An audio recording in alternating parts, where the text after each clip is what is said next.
जननीं शारदां देवीं रामकृष्णं जगद्गुरुं पादपद्मे तयो श्रित्वा प्रणमामि मुहुर्मुहुः प्रणमामि मुहुर्मुहुः प्रणमामि मुहुर्मुहुः।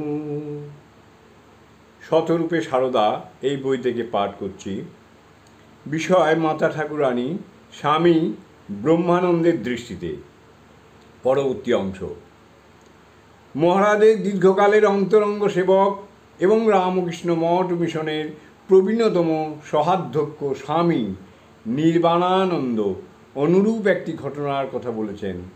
সেটি ঘটেছিল শ্রীরামকৃষ্ণের এক তিথি পূজার দিন। স্বামী নির্বাণানন্দ বলেছেন, একবার মা আসবেন মঠে। সেদিন ঠাকুরের জন্মতিথি। মা আসবেন বলে মঠের গেট সুন্দরভাবে সাজানো হয়েছে। মঠের গেট থেকে ঠাকুর ঘর পর্যন্ত মঠ প্রাঙ্গণে মায়ের চলার পথে লাল শালু বিছিয়ে দেওয়া হয়েছিল।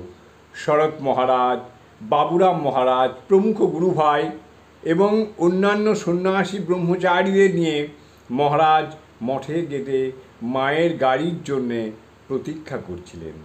সঙ্গে ছিলেন বহু গৃহী পুরুষ এবং মহিলা ভক্ত।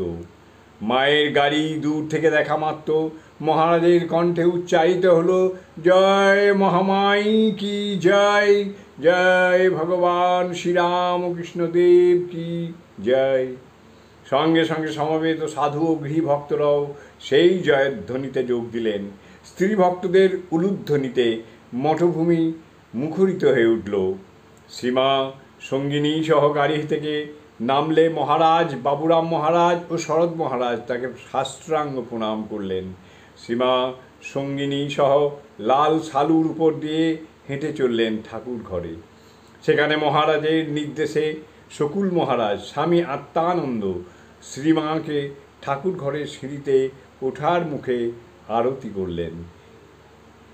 একে তো ঠাকুরের জন্মতিথি, তারপর শ্রীমা এসেছেন। মহারাজের আনন্দ তখন দেখে যে চঞ্চল বালকের মতো এদিক ওদিক ছোটাছুটি করছেন তিনি। কিছুক্ষণ পরে মঠ বাড়িতে আন্দুলের কালী কীর্তন আরম্ভ হলো। জয় মা, জয় মা।